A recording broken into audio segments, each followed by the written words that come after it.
Bueno, muchas gracias, Fanny. Como habíamos anunciado, pues les anunciamos a nuestras personas que nos están siguiendo en este momento por YouTube. Hay personas que nos han reportado de Canadá, de México, de Panamá y algunas otras personas desde varios departamentos acá, Meta y bueno, algunos otros departamentos de nuestro país, que retomamos la transmisión en 20 minuticos. Vamos a salir ahorita, compartimos un ratico, nos conocemos, nos presentamos, intercambiamos con nuestras invitadas, por supuesto, y vamos a tomarnos una fotico grupal, nuestras colaboradoras acá, ¿quién es la de la cámara? ¿Quién es la fotógrafa? Acá tenemos fotógrafa, entonces para tomarnos una fotico acá en el vestíbulo de la academia.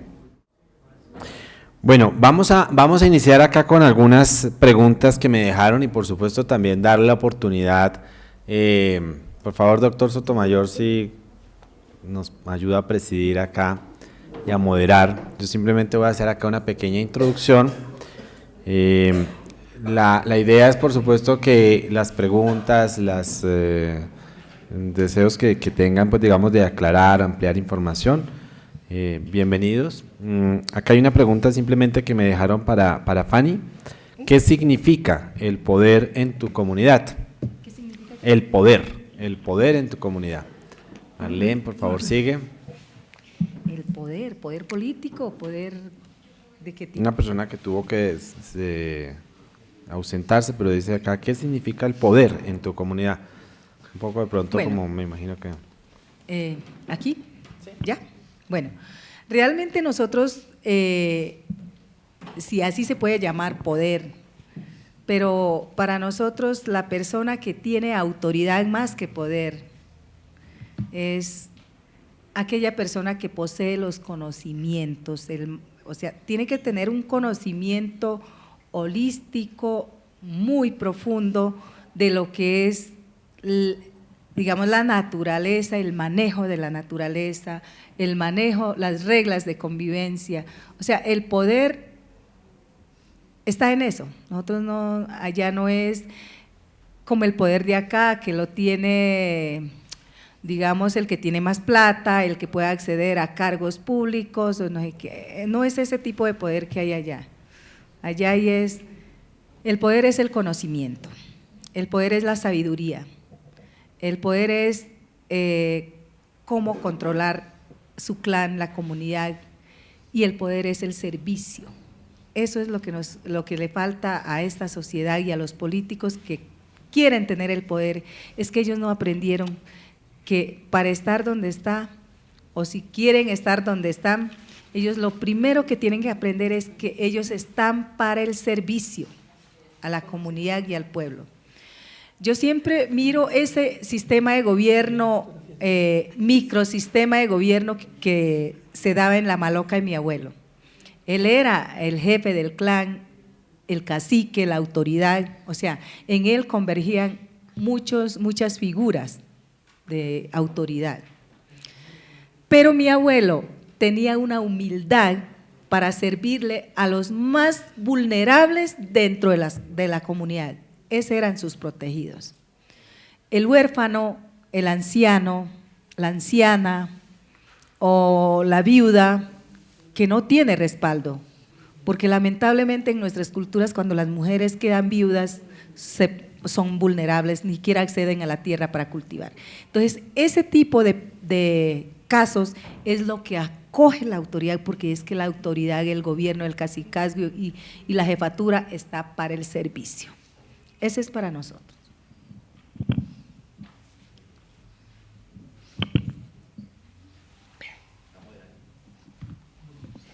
¿Alguna otra pregunta? Allá. Por favor, identifíquese. En verano, mana kapunya son kaya malisida. Mutron do kera zagu matren ga pajida, mo pajon raba. Mayundo kagde ina kapunya dura deba ina dayana neba. Hermanos indígenas, hermanas y compañeros capunia, decimos los embera cativos del Alto San Jorge y los emberas de acá de Colombia, Panamá y Ecuador. Mi nombre es Doquera Zauma, pero también conocida como Dayana, el nombre, apodo que tenemos, ¿no? Primero que todo, fuera a hacer una pregunta, quiero es como agradecerle a estas mujeres que vinieron pues a este espacio a contarnos un poco a lo que no se habla en las comunidades indígenas o a lo que no se hablaba, por así decirlo, porque ya ahorita se está hablando, no es un run run, pero sí se habla, sí se conversa. Sí se dialogaba antes, pero ya ahora no se dialoga, y yo creo que más en el pueblo Embera, porque creo que la compañera Ati también lo decía en su intervención de lo que nosotros hacíamos antes, luego llegaron las hermanas monjas, hermanas Lauras, en el caso del pueblo Embera, y ya a usted le toca reprimir ciertas cosas. Recuerdo muy bien a lo que decía la mayora Misak, y es que nosotros como personas, hablo como ser humano y hablo desde lo que me enseñan en las mayoras y los mayores, es que sí, tú tienes ojos, pero tú no aprendes a ver, tú tienes oído, pero no escuchas. Entonces, yo creo que a lo que se invita, resumiendo un poco lo que decían aquí las compañeras, cómo destapamos ese oído, cómo destapamos esos ojos y cómo destapamos ese pensamiento para que la tierra, o por lo menos para que la madre nos enseñe algo más de lo que se pueda decir que es el erotismo, a qué bueno, a qué, en qué pensamos cuando decimos, bueno, qué es la sexualidad. Son palabras netamente capunias, o sea, arijunas, son occidentales. No se conoce qué es sexualidad, no se conoce. El cuerpo, para el pueblo Embera se puede decir, bueno, el cuerpo es también la madre, ¿no? Esa madre que te da vida, pero la mujer da vida también. Esa madre que te da alimento, la mujer con sus senos alimenta. Es toda esa comparación que no se hace en el mundo capunia, o sea, en el mundo blanco, pero que los pueblos indígenas tienen. A mí me da curiosidad, y yo creo que la pregunta va para todas, y es que ¿cómo estamos viendo nosotros los pueblos indígenas ese tema relacionado a lo que es sexualidad? Se entiende que hay una dualidad también, de que una sexualidad no es solamente de la mujer, sino que es una sexualidad basada en dos. A lo que usted camina con el hombre a su lado y ese hombre camina con usted también al lado. Es el que usted le ayuda y es ese el que le ayuda a uno. Pero en muchos pueblos indígenas como tal se pueden ver unas concepciones netamente diferentes. A lo que quería preguntar era cómo nosotros como pueblos indígenas estamos pensando en una sexualidad desde esa frase que dice sexualidad que para nosotros no existe. Entonces sí me da la curiosidad, ¿cómo podemos, por así decirlo, voltear la torta y pensar como capunia, por así decirlo, como arijuna? Cuando el occidente dice usted qué es sexualidad, ¿cómo lo estamos viendo nosotros como pueblos indígenas? ¿Qué es eso de sexualidad? Porque para mí no existe el término como tal. Entonces sí me genera la inquietud, bueno, ¿cómo lo estamos pensando? ¿Qué es eso de sexualidad? ¿O qué es eso del erotismo?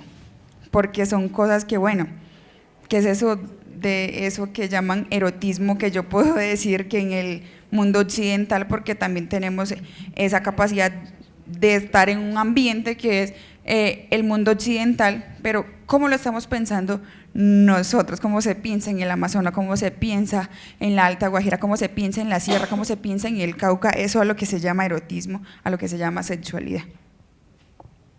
Gracias.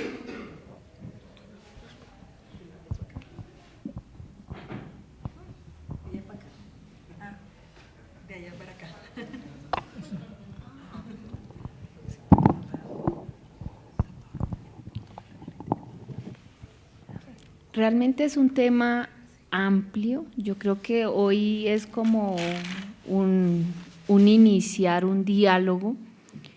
Nosotros tenemos nuestras propias formas de denominarlo en nuestros idiomas, eso es importante.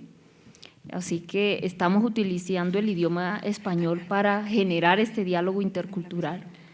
Pero es claro que cada lengua indígena, por ejemplo, yo allá hablaba de Nanagusa Ubin, ¿no?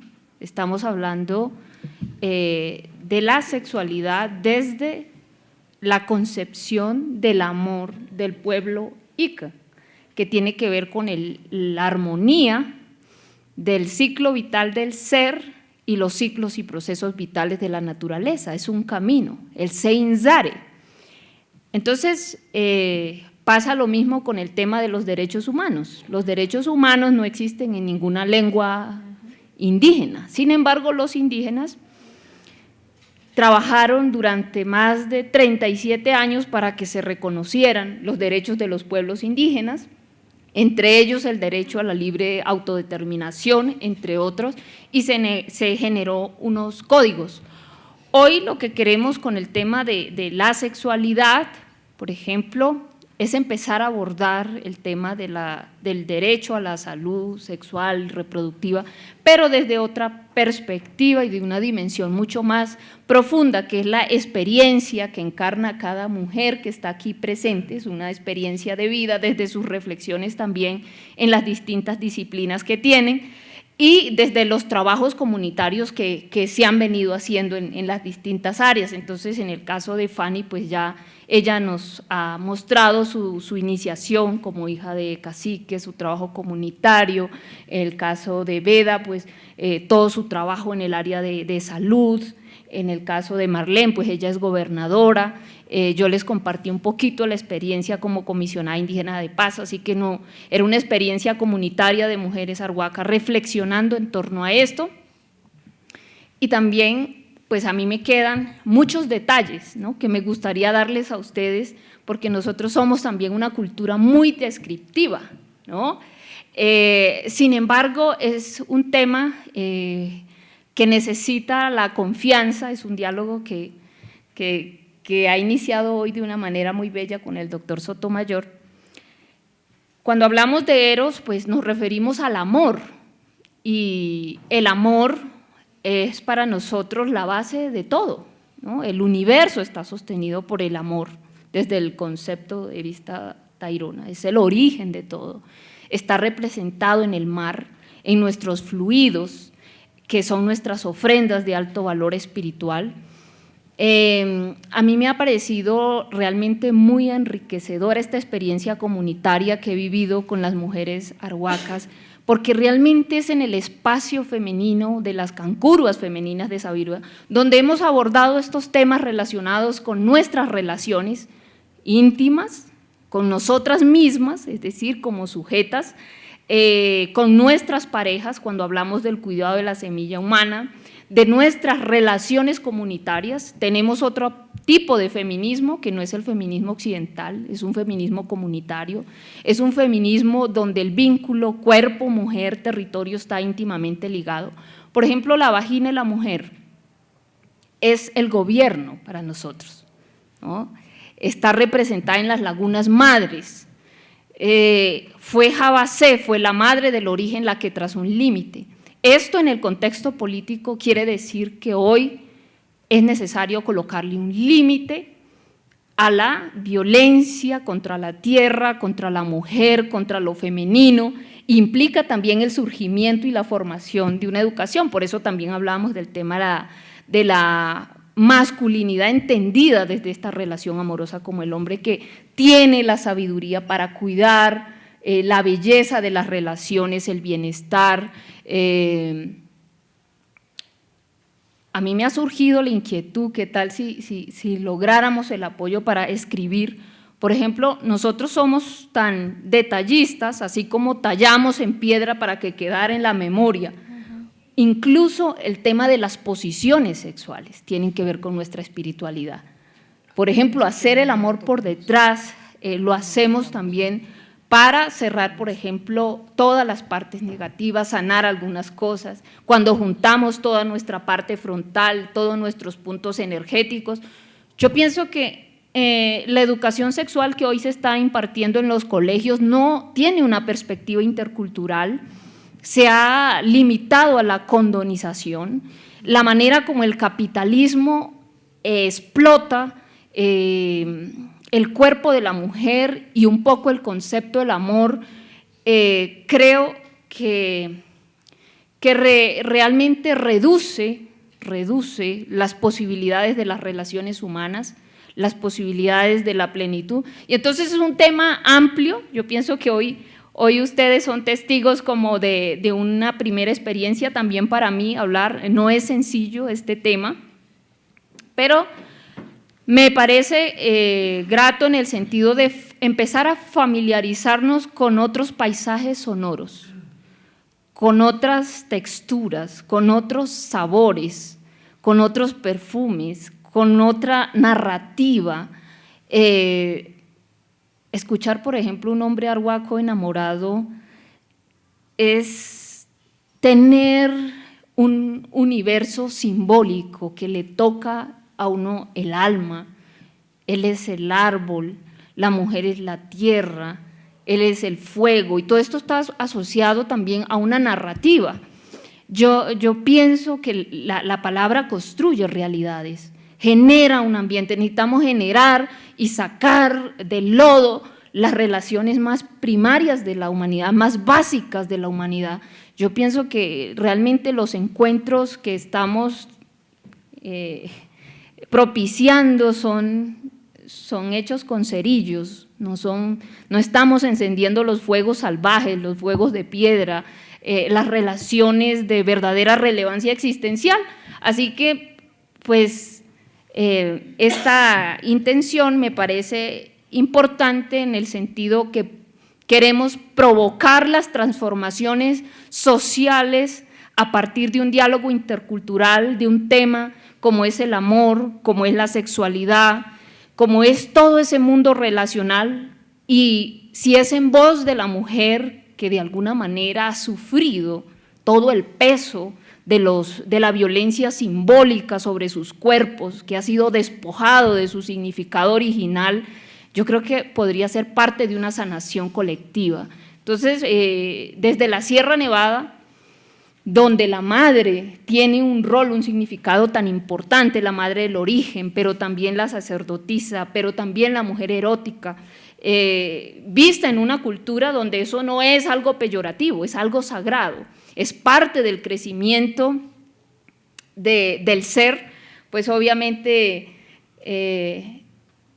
es una perspectiva que debemos seguir propiciando para encontrar caminos de sanación con el amor. Es una transformación de nuestras relaciones, es la revolución del corazón, del amor.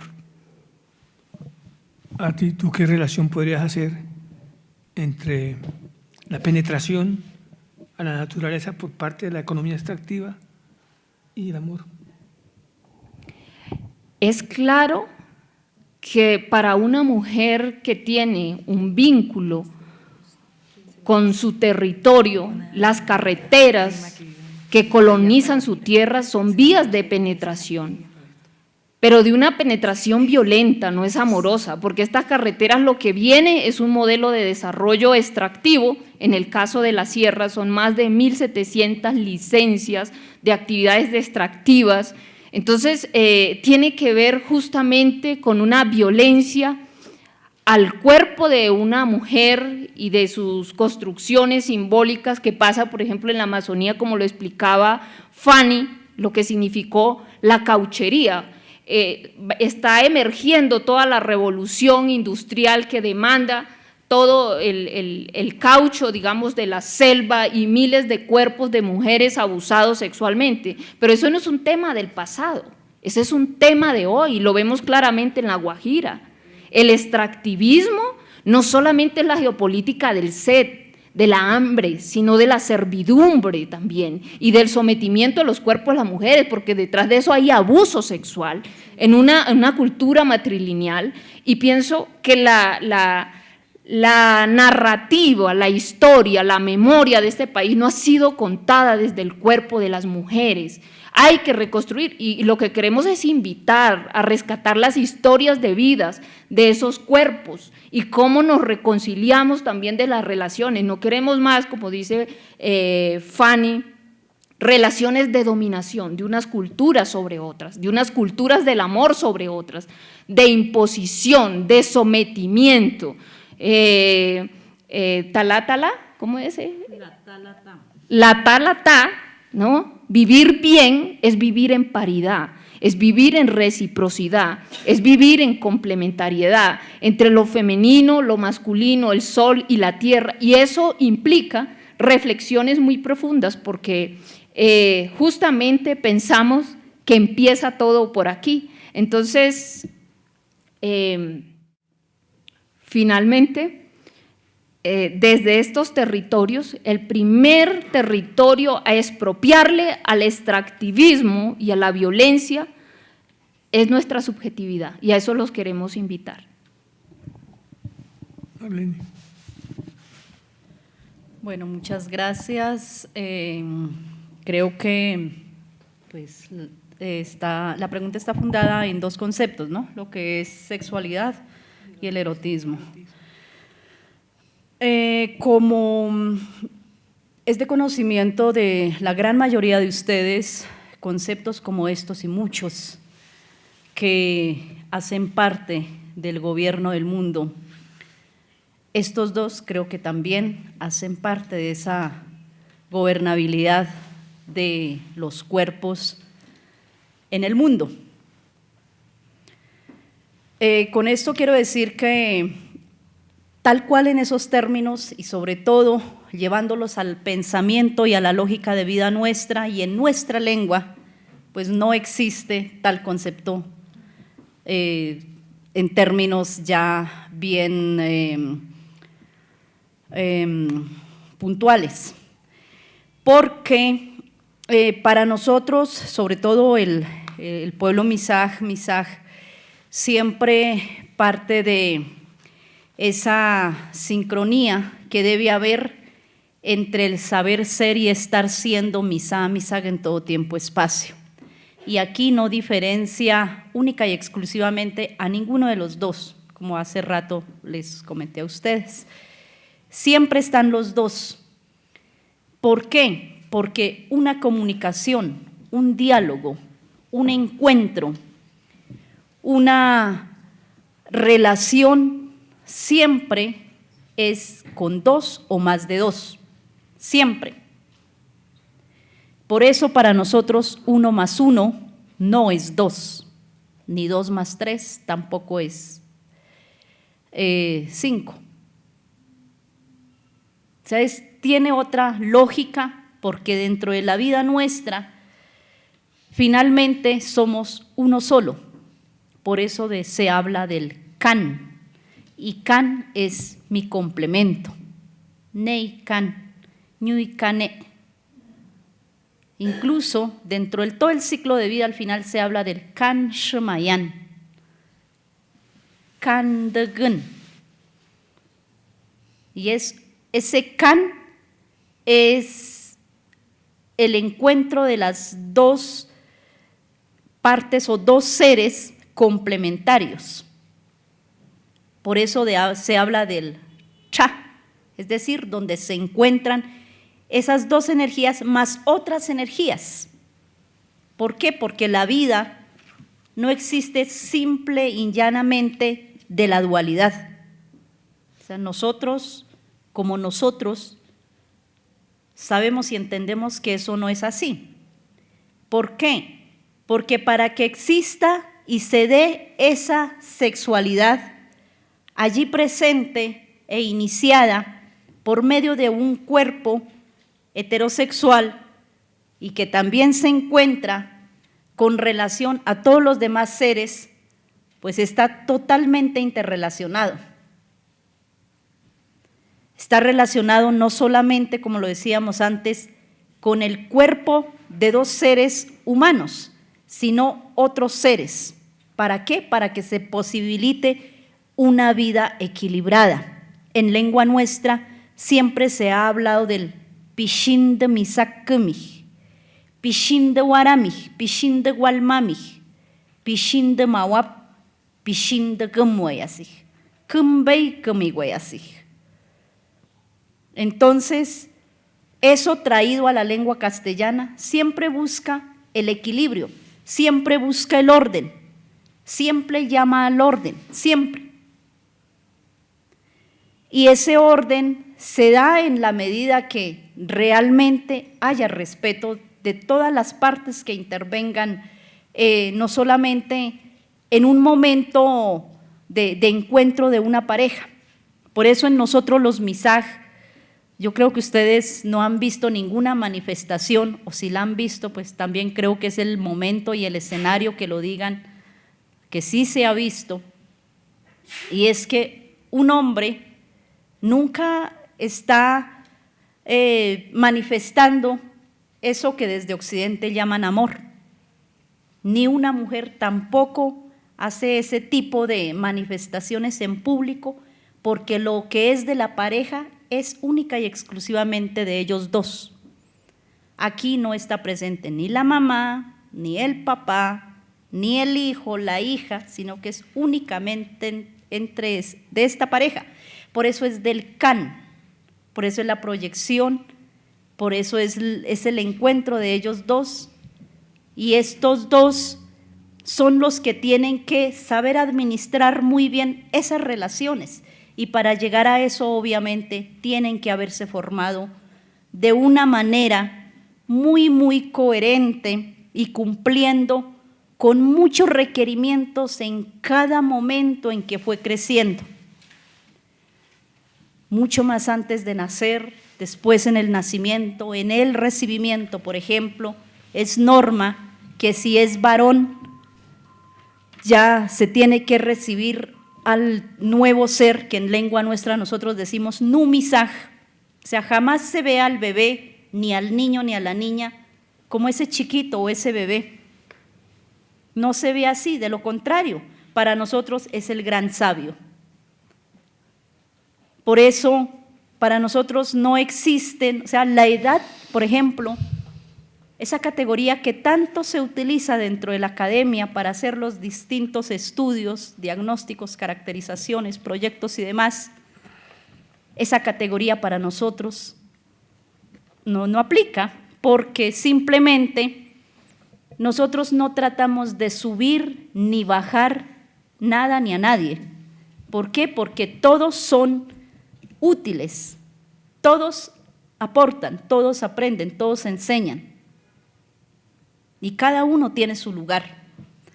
Entonces es allí en donde eso que se conoce como erotismo finalmente no se ve manifestado por medio de un comportamiento exclusivo de una mujer o de un hombre en términos que sean muy delatadores, llamémoslo así,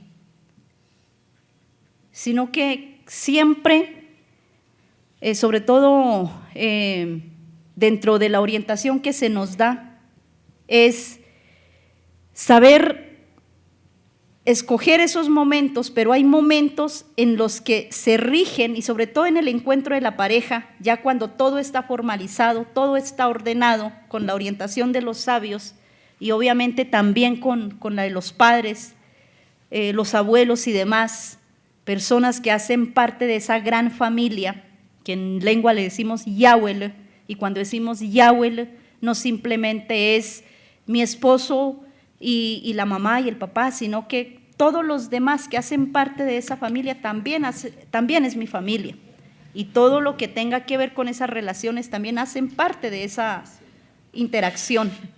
Entonces, como nos damos cuenta, todo se empieza a abrirse o entretejerse de una manera que todo guarda relación. Y esa relación, al final, lo que hace es encontrarse únicamente para ellos dos, pero que siempre tiene el acompañamiento, en este caso, de los padrinos y las madrinas de boda, más los sabios y sabias que siempre están pendientes de orientar esta pareja. Siempre cuentan con ese acompañamiento.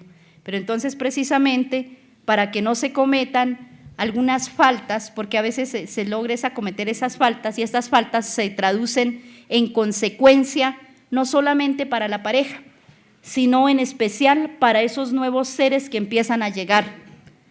Entonces, por eso es que siempre se llama al orden, y no se permite que sea en todo lugar, porque pues no todo lugar guarda las mismas energías, ni todos los lugares están hechos para que entremos a irrumpir, a irrespetar y como se dice en el argot popular, hacer de las suyas como si no hubieran reglas, cuando en realidad todas las sociedades tienen reglas de comportamiento, de relacionamiento, de compartir, en fin.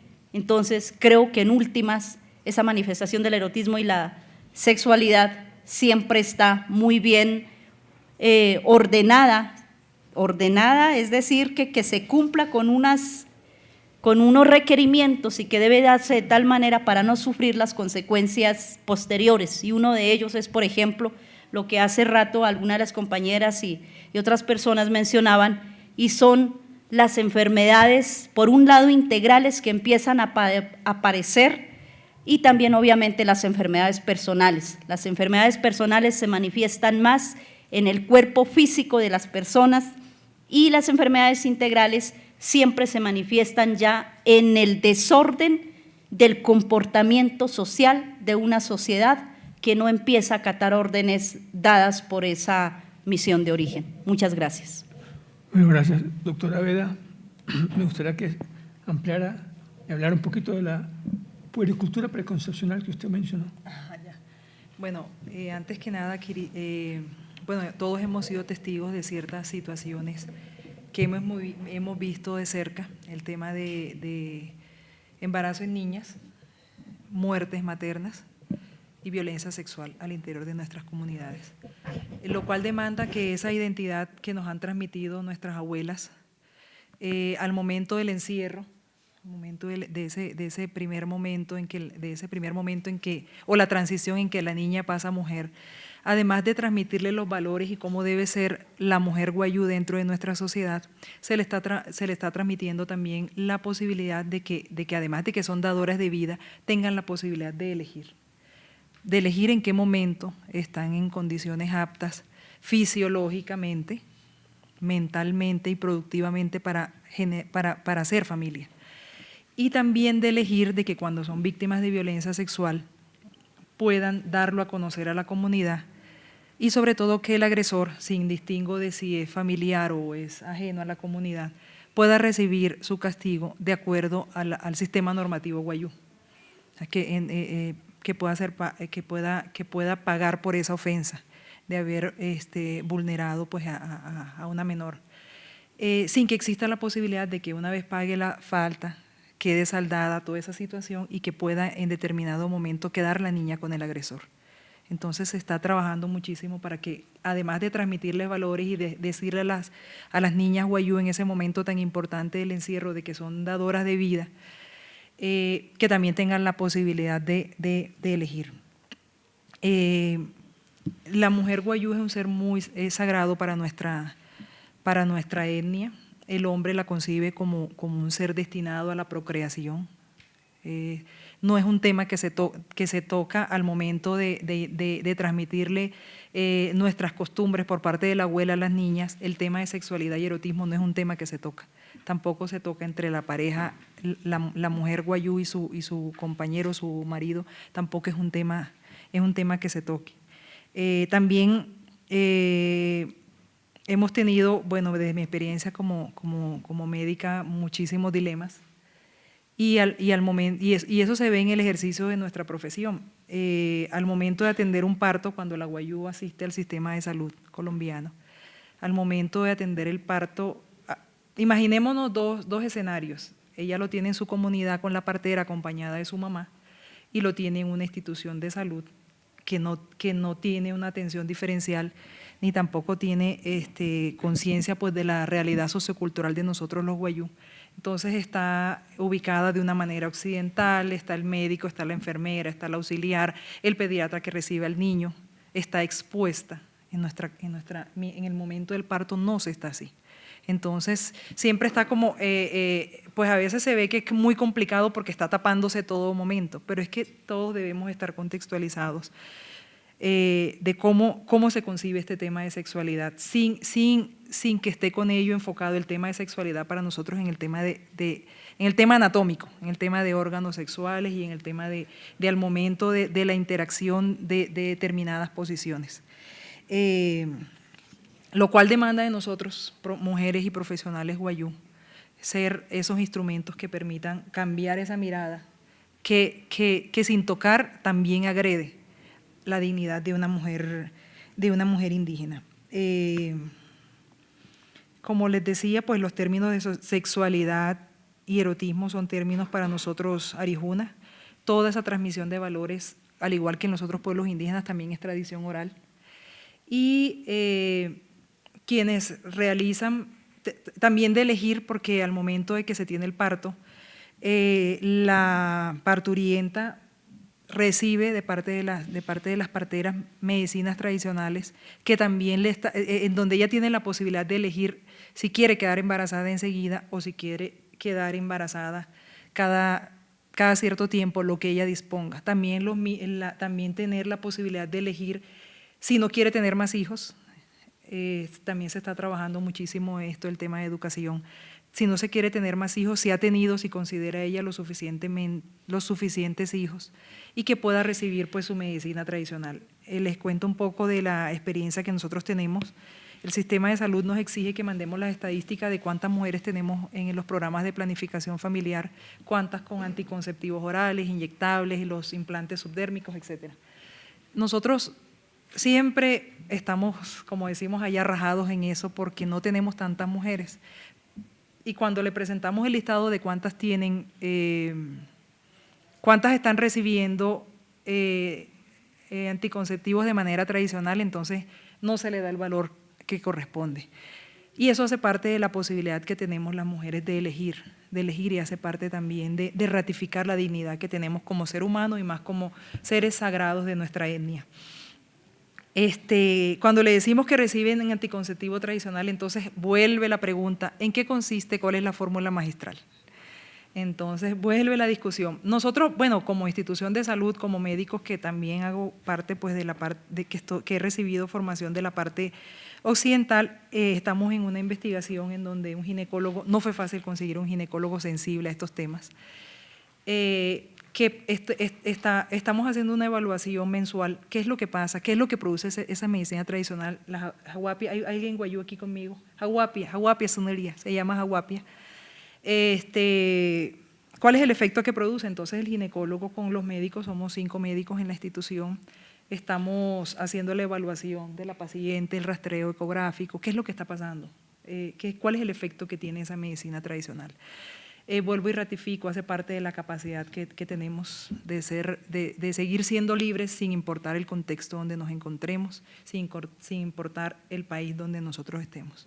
Entonces, es como mi mensaje el día de hoy. Con ustedes, Fanny.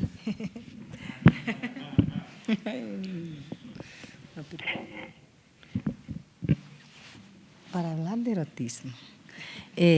Bueno, como dijeron las compañeras, realmente esa palabra sexualidad, erotismo, pues sencillamente no se trata como tal. O sea, desde la concepción indígena, esa palabra de sexualidad, pues como le decía ahorita en mi exposición, es un tema tabú prácticamente, no se toca abiertamente, sino que se da un tratamiento metafórico para comprender y entender esa relación entre hombre y mujer para procrear. Sí, es algo que no es público, es, como decía Veda, creo, es entre el hombre y la mujer. La mamá cumple con el papel de esa enseñanza a la niña de una forma muy discreta. Se le enseña a cómo ser mamá, bueno, pero cuando se habla de erotismo y que eros significa amor, pues es mi interpretación que voy a hacer, porque para nosotros amor significa, es ese amor que tiene el Creador a su creación, y se dice kag momona kagna itiruite. Itiruite es que nos quiere, nos ama, el Creador nos quiere, nos ama, el padre a sus hijos, la madre a sus hijos. Itiruite, pero Mira lo que significa realmente. La palabra itiruite es muy parecida a la palabra itirete. Itirete quiere decir dolor.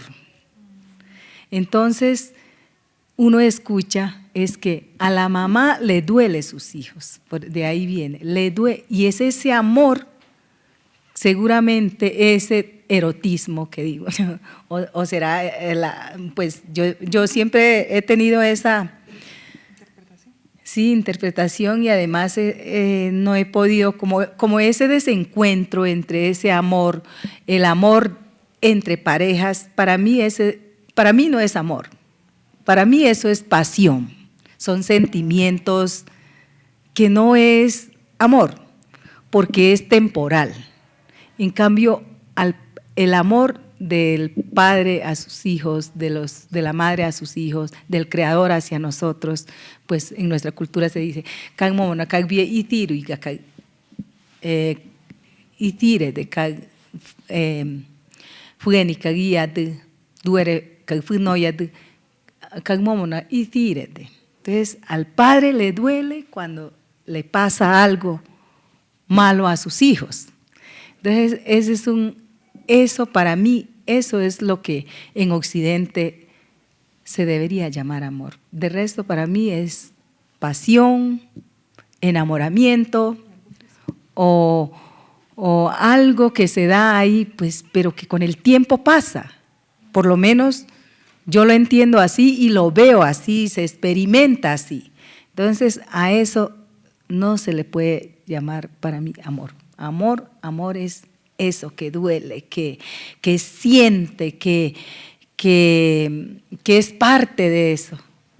Pues yo siempre he tenido esa diferencia, o sea, yo digo, bueno, ¿a qué llaman amor realmente? ¿Qué llaman amor?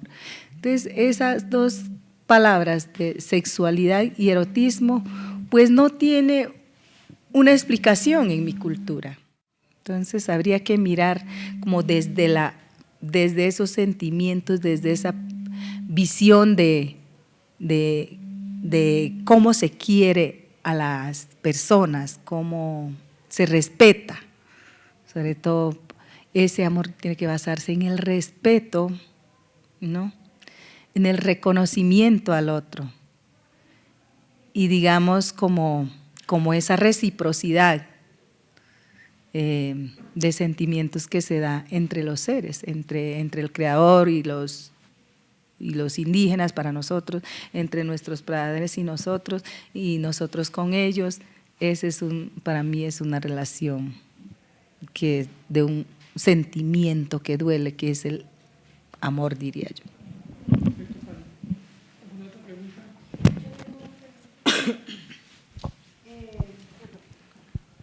Muchas gracias.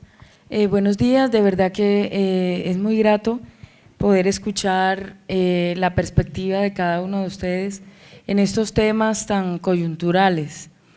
Me presento, mi nombre es Gina Rojas, también soy médico, soy especialista en economía y gestión de la salud y trabajo con la doctora Tiquigua. Para los que no saben, la doctora Ati es fórmula vicepresidencial de un precandidato a la presidencia, el doctor Carlos Eduardo Omar, y Caicedo Omar, perdón, y pues estamos en ese proceso de recolección de firmas para poder entrar al debate. Es una candidatura independiente. Sin embargo, mi pregunta puntual es, ¿cuál es la perspectiva en cada una de las etnias que ustedes representan para el homosexualismo? ¿Cómo para ustedes el homosexualismo es tomado, si es algo bien aplicado, si tienen cosas en contra? Me gustaría mucho saber la perspectiva de cada una de ustedes. A mí me gustaría que a la mesa pasara la representante del pueblo en Verá. Verá. ¿La respuesta?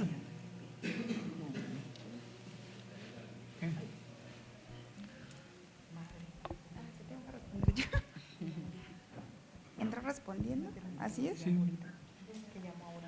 Bueno,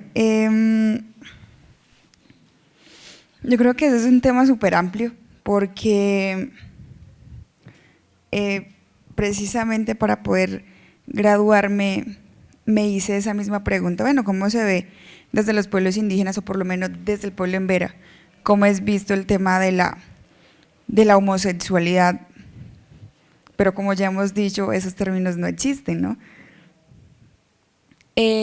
A las pequeñas conclusiones, que es un tejido que aún continúa, se empieza a ver, uno, es que el tema de la homosexualidad como es vista en Occidente, es uno, el tema del cuerpo, cómo es visto este cuerpo, y cómo es visto este cuerpo, yo como doquiera Zauma, con otra persona que es pues que es otra mujer, pues como tal. Y por lo menos en las referencias y en las entrevistas que hacía a mayores y mayoras sobre el tema, me decían, era como, bueno, es que eso antes no se veía como ahora. Eso no es visto como ese afecto y el cariño que se muestra, como decía la mayora, frente al público. Eso, anteriormente, era visto como una naturalidad. Quien volvió eso, un poco no, quien volvió eso de que eso es algo malo, de que es algo sucio, por así decirlo, de que eso es algo profano, fue la iglesia. La iglesia, cuando entra a los territorios indígenas, cuando ve a la emberagüera es mujer embera, cuando ve a la emberagüera solamente con la paruma puesta, que es la falda que nosotros usamos de 3 metros, y ve esta parte de acá arriba, sus senos, sin cubrirse, empieza a decirse, espérese un momentico, es que usted se tiene que tapar. Y cuando ve al hombre solamente con el andea, que es el taparrabo, por así decirlo, empieza a decirse, no, es que usted no se puede ver de esa manera. Entonces, esa concepción de que se puede ver de cuerpo, que se empieza a ver como algo malo, que es algo que se tiene que cubrir, para los pueblos indígenas, o por lo menos para el pueblo embera, eso era una naturalidad. Y en la demostración de cariño y afecto que pueda haber, bien sea de una pareja heterosexual, usando términos occidentales, que sería de una mujer y un hombre, era netamente, como decía la mayor, algo íntimo, pero cuando se empezaba a ver entre hombres, no era algo que se pudiera ver, ni que se hacía frente a todo el mundo. Eso era una naturalidad, no era solamente para que la gente hable de lo que se está haciendo, sino que era de cómo una persona pueda sentir un gusto y que es algo netamente humano de una persona. Entonces no se empieza a ver de que, bueno, de que usted es gay, porque son términos que se usan en el mundo occidente y son conceptos puestos por Occidente, y que yo pienso que a Occidente les pesa en este momento. Les pesa porque en el momento que usted encasilla a una persona, usted es gay, en muchas partes se dice que es marica, en la parte que puede usted, que les digan que es lesbiana, heterosexual, homosexual, esos términos que en conjunto aparece hasta la comunidad LGBTI, esos términos son netamente puestos por Occidente, porque se toman la tarea por lo menos de mirar, bueno, ¿qué significa por lo menos una persona que diga que es lesbiana? Para el mundo embera, dice, bueno, es una persona que es mujer y le gusta otra mujer. Pero, ¿qué es eso? Y hay por lo menos unos jóvenes en mi territorio se tomaban la tarea de mirar cuántos jóvenes sabían que tenían ese mismo gusto entre el mismo sexo.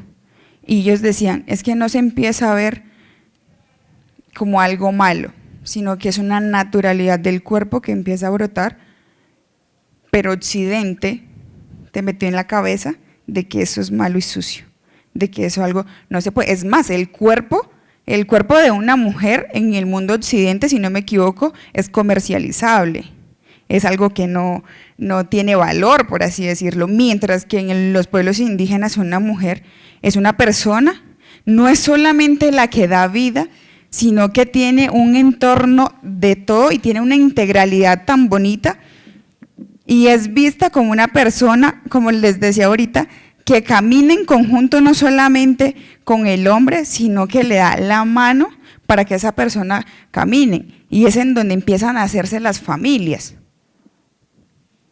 No es solamente el verse a una sola mujer, un gusto por gusto, sino que se empieza a ver es el cuerpo como tal, cuál es la integridad que tiene ese cuerpo y cuáles son esos deseos que tiene una persona hacia el otro, y no es visto, por así decirlo, malo anteriormente, solamente que estamos en pleno siglo XXI y lastimosamente tuvimos una colonización tan fuerte que la iglesia hasta ahora, hasta el día de hoy, en mi territorio, hay monjas que les prohíben a las mujeres en Veragüera hablar en embera. Hasta ahora existe eso. Y hasta ahora las mujeres no podemos andar sin la blusa puesta porque ya eso se ve algo malo, se ve algo sucio. Usted debe de taparse.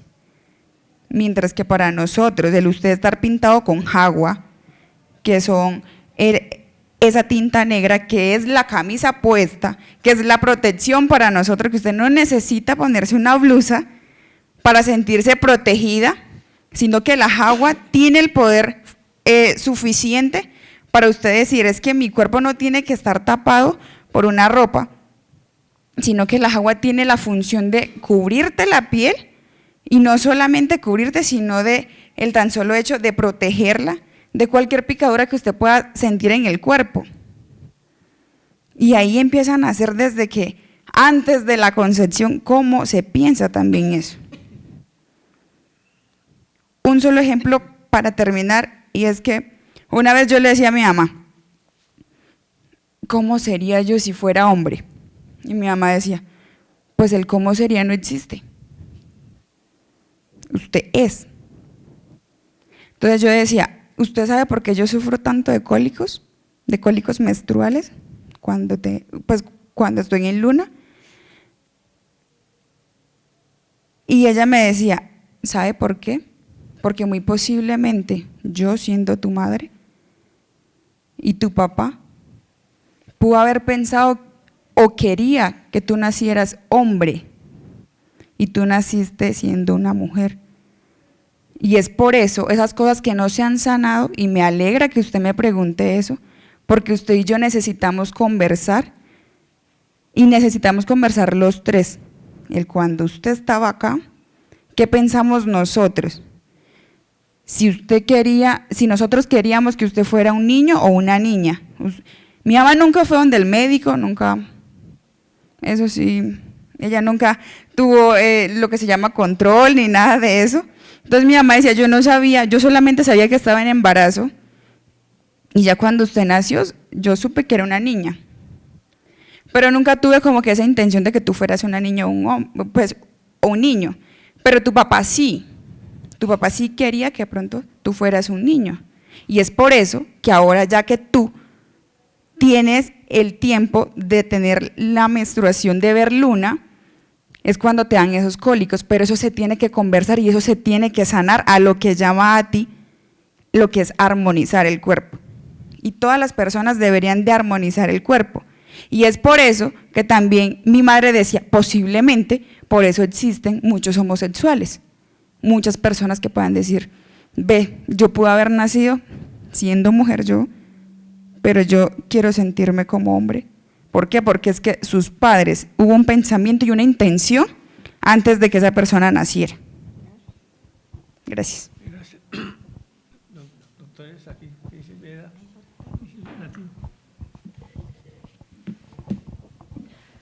Sí.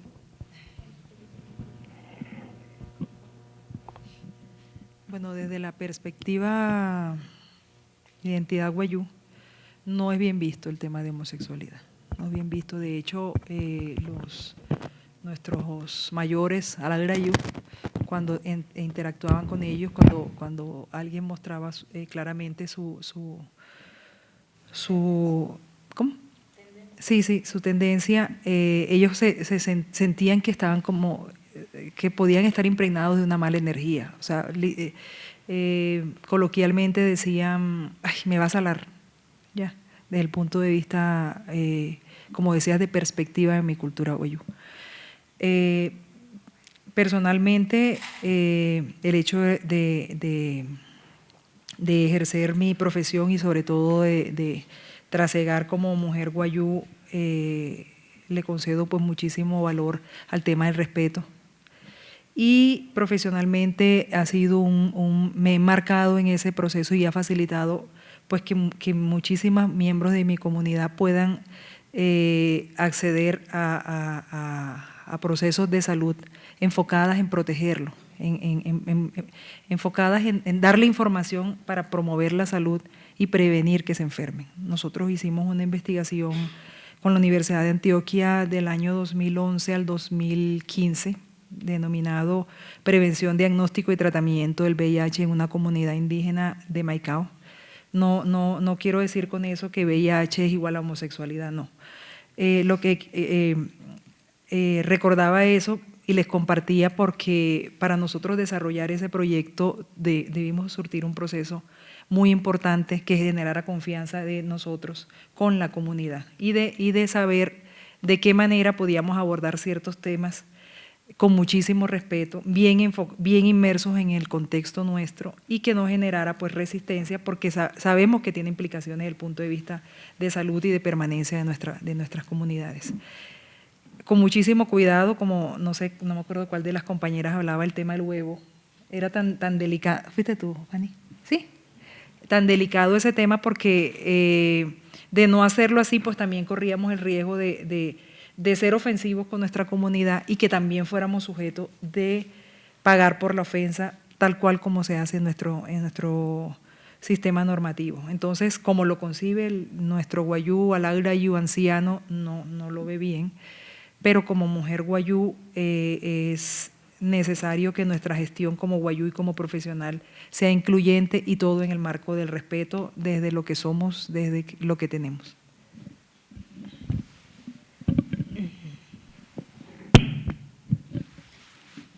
Dentro de nuestra cultura el ser tiene 4 dimensiones, ¿no? Está el mundo de las ideas, está el mundo de las emociones, está el mundo físico y también está el mundo espiritual. Entonces somos seres espirituales ante todo y el espíritu prima sobre la materia. Y los espíritus, para nosotros el ser espiritual de los seres humanos no tiene sexo. Entonces nosotros realmente, cuando fui concejal de Bogotá y llegó el proyecto no habíamos tenido la oportunidad como de dialogar en torno a este tema y lo que los mamos me dijeron fue eso: mira, Ati, los seres humanos somos ante todo seres espirituales y el espíritu de las personas no tiene sexo. O sea, no le recomendamos meterse en esos debates que no son como muy pertinentes. Usted tiene su agenda, ¿no? Por ejemplo, la visión de lo femenino y lo masculino está más asociada a los elementales, al agua, a la tierra, pero todos somos agua, ¿no? Al fuego, al aire, pero todos tenemos esos elementos dentro de nosotros, es decir, tenemos también esas energías dentro de nosotros, ¿no? Entonces, existe, por ejemplo, Ati Naboba. Todo lo que existe en el mundo tiene su madre y su padre en la Sierra Nevada de Santa Marta. Entonces, incluso este tipo de relaciones tienen lugares donde pagamos para eso. Por ejemplo, cuando uno siente mucha libido, ¿no? Tiene lugares a donde ir y decirle a la tierra: estoy sintiendo esto, si es que quiere, o bueno, quiere andar en esos caminos. Por ejemplo, Ati Naboba es la madre de la mochila, del tejido.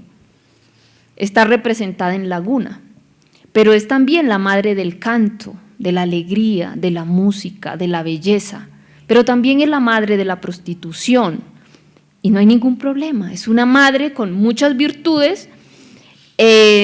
Por eso yo siento también que es importante el diálogo intercultural sin prejuicios, donde una cultura no juzgue a la otra. Entonces, Ati Naboba, pues en el mito nuestro ha tenido muchos tipos de relaciones. Como hay una comunicación consciente, ¿no? Incluso con la naturaleza, los ríos son sujetos, son seres que nacen como nacemos nosotros, ¿no? Entonces, por ejemplo, al igual que nuestros niños merecen cuidado, los ríos cuando nacen merecen cuidado. Después tenemos una edad en que socializamos y nos encontramos con otros riachuelos. Estos espacios de encuentro son espacios con energía especial cuando son jóvenes. Después, cuando son adultos, ellos prestan un servicio, podemos tomar de allí el agua.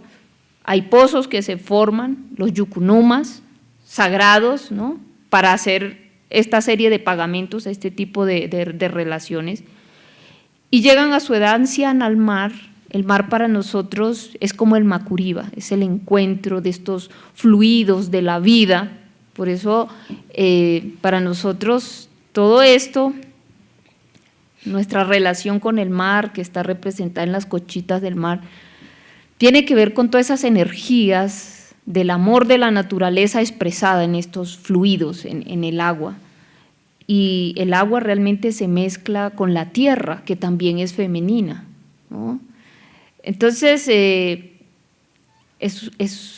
todo un universo de entender, como exponía algunas piezas prehispánicas de 5.000, 6.000 años. Aquí lo que tenemos es una escuela del amor libre de esta matriz judio-cristiana, donde las posibilidades son infinitas de entender, y que hoy se guarda en nuestras cancuras de sabiduría, y que finalmente pues están allí para tener relaciones de plenitud existencial.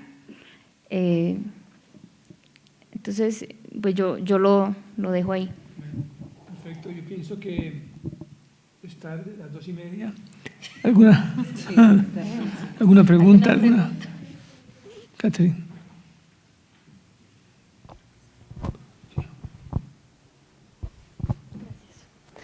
Hola, buenas tardes. Mi nombre es Catherine Delgado.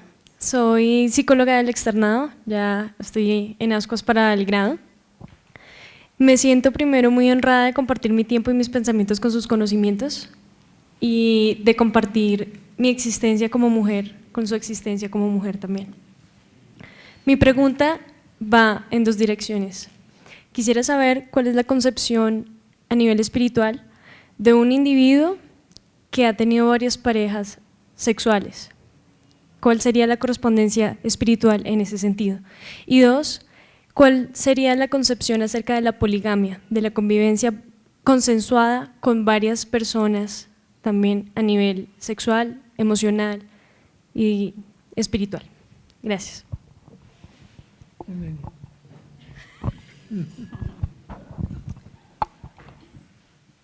Bueno, desde nuestro pueblo, lo que yo he escuchado es que antiguamente nuestra gente obviamente tenía toda esa posibilidad, no solamente de compartir su vida personal con varias personas, sino que era también una forma de protegerse, de no solamente para proteger una identidad, para ahí sí dar como esa vigencia, llamémoslo así, de unas sabidurías, de unos conocimientos, y sobre todo la gente sabia, creo que había como una misión de querer sembrar, no única y exclusivamente en términos físicos, sino también en términos de lo que tiene que ver, o desde Occidente se conoce como espiritualidad o espíritu, lo cual pues también es un concepto impuesto, ¿no?, que no corresponde a ningún pueblo indígena de Colombia ni del mundo. Entonces, allí lo que había era un propósito de prolongar la existencia de una colectividad. Su fin no era simplemente procrear por procrear, sino que su fin era hacer prolongar la existencia de un conjunto de manifestaciones intraidentitarios de esta colectividad. Es decir, que esa procreación, obviamente dada no única y exclusivamente con una mujer o viceversa, no única y exclusivamente con un hombre, estaba orientada era a sembrar, a resembrar, conservar y preservar de alguna manera un conjunto de sabidurías, conocimientos y saberes y habilidades en estas personas. Si así era con esa finalidad, y además era totalmente, ahí sí, planeado, creo yo, muy bien planeado. ¿Y cómo se planeaba? Pues se planeaba era con la orientación de los sabios y las sabias en comunicación con todos los demás ciclos naturales, el de las aguas, el de las semillas, el de los alimentos y otros seres que posibilitan la existencia en este nivel terrenal. Por eso mismo no se veían ni mellizos, ni trillizos, ni otro tipo de manifestaciones en esas personas, porque esta gente, me atrevo a llamarlo, que tal vez sí sabían procrear. En cambio, hoy por hoy, estamos tan alejados y estamos tan llenos de otro tipo de información que creo que de alguna manera hasta eso se ha olvidado. De cómo procrear, cómo traer una buena mama que realmente sea ejemplar, no solo como persona, sino para esa colectividad. Y así mismo con el hombre. ¿Por qué? Porque esos dos son la garantía de la existencia de una intraidentidad colectiva. Y esos a su vez permitirían el prolongamiento de esa identidad. En el caso contrario, entonces, pues simplemente se ven los desórdenes, no solo en términos comportamentales, sino también en términos de relacionamiento con los elementos y elementales que están en esta dimensión de la Tierra. Y uno de ellos es, por ejemplo, creer que todo se puede vender, creer que simplemente son objetos, cuando es al contrario. Y los abuelos claramente nos han dicho, son gente, también son gente. Entonces, creo que eso estaba tan claro, tan ordenado y tan bien proyectado, que creo que eso sí era un buen proyecto, que a hoy de alguna manera no se ha podido mantenerse. Y es allí donde vuelve y juega la superposición de otras formas de pensar, de vivir, de actuar y obviamente de administrar un cuerpo y en muchos casos hasta de llegar a manipular los cuerpos, porque creo que en términos genéticos eso es lo que se está haciendo hoy por hoy. Hay manipulación de cuerpos, hay manipulación de pensamientos, de comportamientos y hoy más que nunca creo que es el fin de una sociedad enmarcada dentro de lo que se conoce como desarrollo. Y es eso en últimas lo que no nos permite quitarnos esas vendas y desvelar un poco la sabiduría y conocimiento de los pueblos ancestrales en el mundo.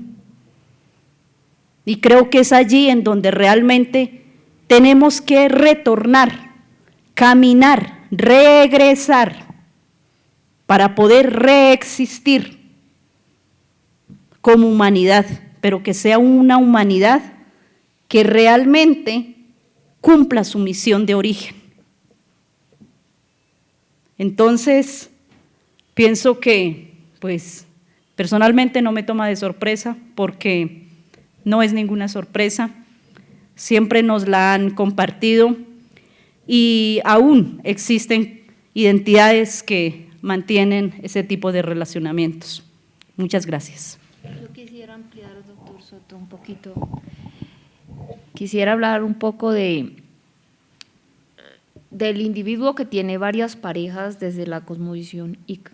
Para eso hay que entender qué es el acto sexual, el encuentro, el sexo. Digamos, si son dos espíritus que se encuentran cuando se tiene el vínculo, se dice que esa energía perdura más o menos 7 años, es decir, uno queda con la energía. Entonces es un encuentro profundo que se siembra en el lugar que se tiene. Entonces, por ejemplo, si ha habido una educación sexual en el hombre, en la mujer, va a preferir ir a los lugares que son de alguna manera para recargar las energías, para revitalizar. Por ejemplo, no moteles, sino más bien de pronto a la montaña, al aire libre, al mar, en fin, todo eso hace parte en un amanecer, todo eso es estimulante para la imaginación, para el alma. Cuando una persona es muy viajera y le disfruta de los amores y encuentros con otras personas, se le hace una recomendación, ¿no? Procure que esas personas, en vez de quitarle su energía, ¿no?, lo potencien, porque hay gente también que en vez de sumarle, ¿no?, le daña su energía. Pero también se le entrega una camita espiritual que se llama Wi, ¿no? Es como, se debe colocar abajo, es decir, hay todo un manejo de las energías y una enseñanza de cómo se manejan las energías, tanto para el hombre como la mujer, si es el caso. La monogamia también es una opción y se recomienda que cuando las personas parten y desencarnan de este cuerpo físico para continuar su camino, él recorre todo lo que ha hecho. Entonces empieza a recorrer, ¿no? Puede quedarse rondando por aquí, por el mundo. Por ejemplo, se puede establecer el matrimonio a los 30, pero por cada relación sexual que ha tenido en su vida y con la persona que ha tenido debe de hacer una ofrenda. Entonces, por ejemplo, si es una persona que ha tenido 30 parejas, ¿no?, tiene que empezar con un algodón especial y unas piedras que vienen de unos lugares especiales, hacer 1000 gusanitos meditando, ¿no?, liberando, porque tiene que limpiar cada persona con la que ha estado y devolverle su energía al universo mejorada, ¿no?, y empezar a recoger su energía, porque si ya decide establecer un vínculo, se supone que tiene que haber hecho todo el proceso de recoger su energía para poder, ¿no?, entablar ahí sí su proceso, tiene que hacer un proceso. Lo mismo, como se entiende, pues que el cuerpo de la mujer recibe, ¿no? Entonces es como una casa, es como un templo, ¿no? Es como la casa que habita el espíritu de uno. Entonces, hay que mantenerlo limpio, es decir, por ejemplo, el baño no solamente es un baño físico, ¿no?, de que yo voy a la ducha y me baño, sino también es ordenar cada día las ideas, las emociones. ¿Qué pasa? ¿Qué dicen los mamos? Cuando uno tiene, por ejemplo, varias parejas, tiene la mente en varias partes. Por ejemplo, mi abuelo tuvo 37 hijos, varias mujeres, y a sus finales de los días, él decía, realmente, ¿no?, es un derroche de energía, ¿no? Y él era feliz teniendo hijos y muy enamorado y todo esto. Es una demanda energética muy, muy fuerte. La relación que hay entre la sexualidad y el poder. Yo les decía, ahí está nuestro gobierno propio, nuestro gobierno interno. Si uno logra concentrar su energía, obviamente su palabra no está vacía, ¿no?, está potenciada con todo este trabajo. Por eso la espiritualidad está muy ligada, digamos, al tema de la sexualidad en la cultura. El tema, por ejemplo, de los celos, mi abuela, que fue la primera esposa, hay que verlo también en cómo vemos al otro, ¿no? Si como una posesión o es con una relación de respeto. Ahí tiene que ver, por ejemplo, cómo entablamos relaciones no entre seres humanos que se pertenecen, sino seres libres también. Entonces, la mujer se libera un poco de sus celos, es un aprendizaje, y el hombre también.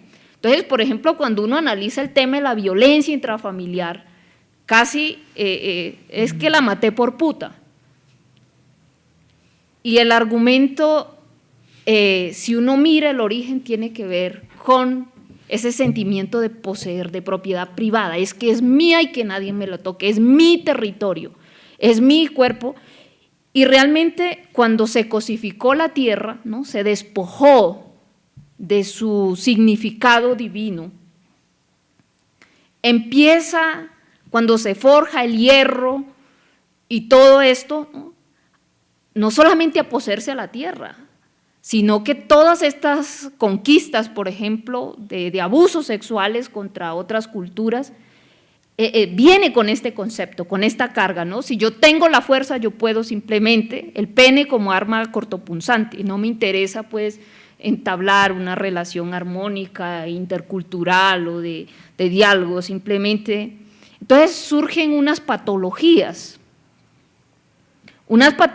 que tienen que ver con la represión a unos instintos de alguna manera que son naturales, que tienen que ver con unas matrices culturales muy complejas. Entonces, por ejemplo, mi bisabuela fue raptada por la misión capuchina. Y si uno, por ejemplo,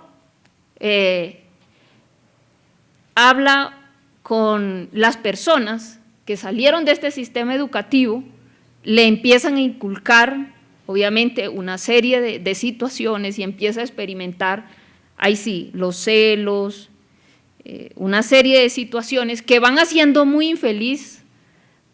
En últimas, por ejemplo,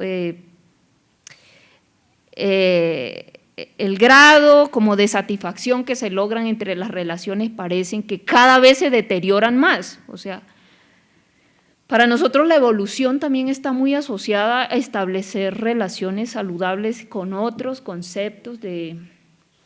Entonces, la concepción que tiene la poligamia también depende cómo uno mira el tema. No puede circunscribirse solamente a la exclusividad de los hombres, la poligamia, ¿no?, por ejemplo, pero sí a un diálogo sincero y honesto, ¿no? Si usted quiere, ¿no?, lo que no se admite es el engaño, el que no hablemos de esas cosas, la traición, digamos, que pactemos unas cosas y no esté. Por eso, por ejemplo, un mamo logra pues convivir con sus 3 esposas y pues si uno lo juzga desde otra cultura, yo por lo menos le dije a mi abuelo, yo en mi caso personal no voy a compartir mi hombre con nadie, ¿no? Pues porque es complejo tener una familia ampliada, yo vi eso en mi abuela y dije, yo no soy. Entonces, por ejemplo, yo sí he tomado la decisión personal, además porque tengo otra misión, otro proyecto de vida, por más cacique indígena o mamo que sea, pues, pero esas son decisiones también personales, no son sencillas, pero pues eso hace parte también de la libertad de elegir. Bueno, Veda, ¿hace algún comentario? Bueno, el contexto donde estamos, Caribe, es bastante machista. Y desde el punto de vista, bueno, guayú. Recuerdo un poquito lo que se dice de dónde vienen los guayú. Juyá, la lluvia llega, es dinámica, hoy está, mañana no está, y fertiliza pues la tierra, la madre tierra a su paso. La mujer no, la mujer está allí, es estática, y es la que, además de que es la que donde se pues depositaria de todos los valores y de la espiritualidad del guayú. Entonces entraría como a enlazar ese tema, ese primer momento con la poligamia en los guayú. El hombre guayú puede tener muchísimas mujeres, puede tener las mujeres que su familia materna pueda recoger entre todos los miembros y pueda pagar la dote de ellas. En la medida de que lo pueda hacer, él puede tener las mujeres. Tienen una relación cordial, no existe celos. Si una se enferma, la otra está pendiente. Si el señor está compartiendo en un contexto social, todas pueden atenderlo, no existe ningún tipo de inconveniente. Pero los hijos llevan el clan de la madre. Él puede tener 4 mujeres, casta Uriana o clan Uriana, Epiayú, Ipuana, Husayú. Sus hijos tienen esos clanes, no son familia de él. Si se presenta algún tipo de situación, conflicto, esos hijos de él que él tiene con todas esas mujeres van a ser representados por la familia materna. Cuando estábamos haciendo la investigación del VIH, bueno, en todo este camino uno siempre como va aprendiendo, a veces a las buenas, a veces se sonroja uno bastante. La Universidad de Antioquia, los investigadores y nosotros, cuando estábamos hablando de ese primer momento de los investigadores y nuestra entidad y nosotros, consideraba yo que un factor que condicionaba la salud en la mujer guayú era el hecho, esa práctica de que el hombre pudiera tener muchísimas mujeres.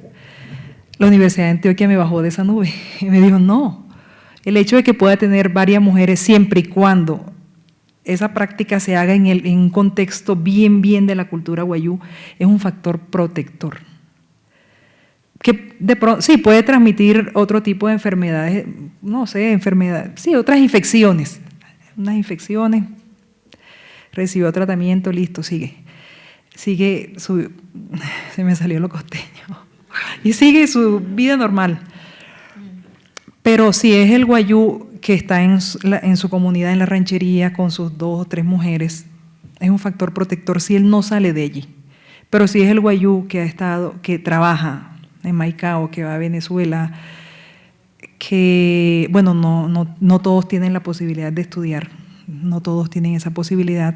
Cuando se les da trabajo en las grandes ciudades es de celador, se les paga quincenalmente, es el celador, es el portero, el trabajo no, igual todos dignifican, pero estábamos viendo de que cuando recibían el recurso, casi que todo se lo gastaban en la ciudad, iban a las casas, ya adoptaban otro tipo de conductas. Entonces el hecho de interactuar el hombre guayú en la ciudad, en Maicao, en Maracaibo, no sé, en Riohacha, y de asistir a esas casas en donde se ejercía la prostitución, entonces ya ahí era un factor de riesgo, pero cuando estaba en su contexto era un factor protector. Miren lo que a veces uno, cuando se le pone el chip occidental, dice, Dios mío, pero qué paradójico. Entonces también, y hace parte de lo que tenemos que hacer cuando estamos ejerciendo cualquier rol, es saber en qué contexto estamos. Les decía, puede tener todas las mujeres cuya familia materna pueda recoger entre todos los familiares para pagar la dote. Si de pronto, si se paga la dote por una mujer y ya está el vínculo matrimonial, si está el tema de violencia intrafamiliar, la familia puede devolver a esa joven que fue violentada a su comunidad, se devuelve una parte de la dote, porque también fue una ofensa el hecho de golpearla, de maltratarla. La mitad porque ya ella fue mujer de él. Entonces, desde el punto de vista de nuestra cultura, así se asume el tema de la poligamia como algo normalito. Claro que al igual que a ti, tampoco estaría como en posibilidades de compartir mi príncipe consorte. Bueno, yo pienso que para terminar, me gustaría que Fanny hiciera algún comentario alrededor de esto. ¿Un qué? Un comentario. ¿Sobre la poligamia? Y terminamos. Bueno, realmente hoy yo no veo esa situación en las comunidades de mi territorio, pero en el pasado se daba, pero para los jefes, los caciques, los jefes de clanes, como decía la compañera Misae, con el propósito de prolongar, digamos, el clan, ¿no? Para no perder el linaje. Era uno de los propósitos y sobre todo porque el jefe siempre es maloquero, autoridad tradicional y gobierno, tiene varias cosas y la carga es muy pesada, que no la podía llevar solo una mujer pues en sus espaldas, toda esa carga, porque ser maloquera no es fácil. Ser maloquera es estar al servicio del pueblo, entonces uno está todo el día esperando quién llega en el puerto y hay que tenerle algo de comer, algo de tomar.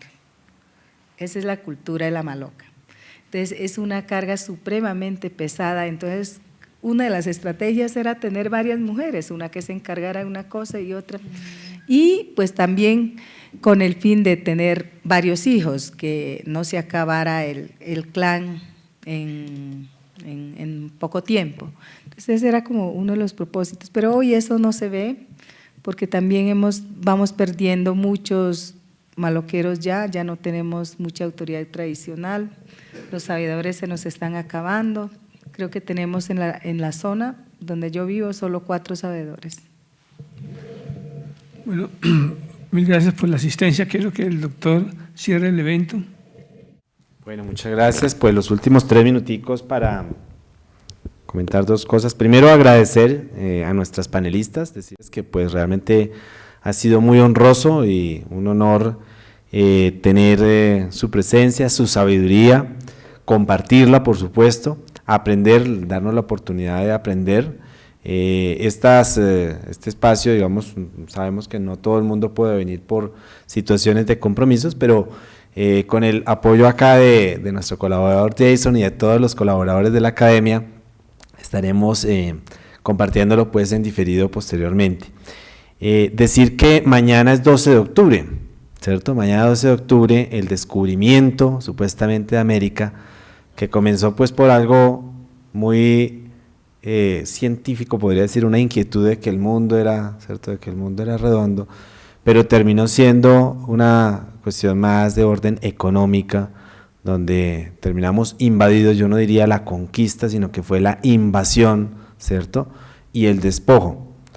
Desafortunadamente eso llevó a que la codicia del hombre, ¿cierto?, de los hombres aumentara, y a que pues eso terminara siendo una fuente de violencia. Entonces la violencia para nosotros, como decía Fanny, no es una cuestión de 50, 60 años, sino es una cuestión de 500 años, ¿cierto?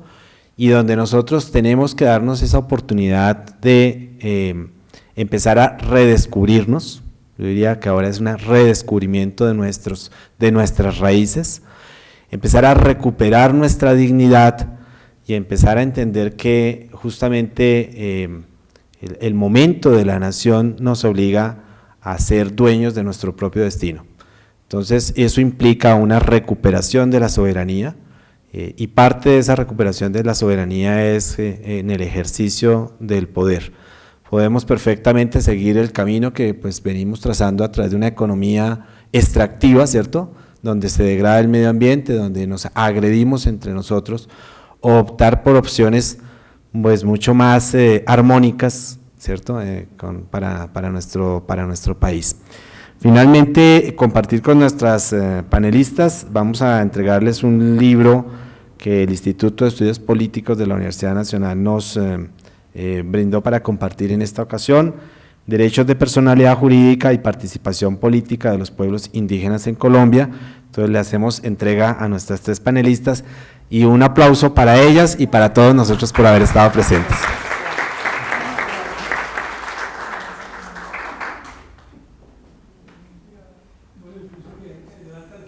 Ha sido exitosísima, participar con esta mujer ha sido maravilloso para todos nosotros. Gracias. Muchas gracias.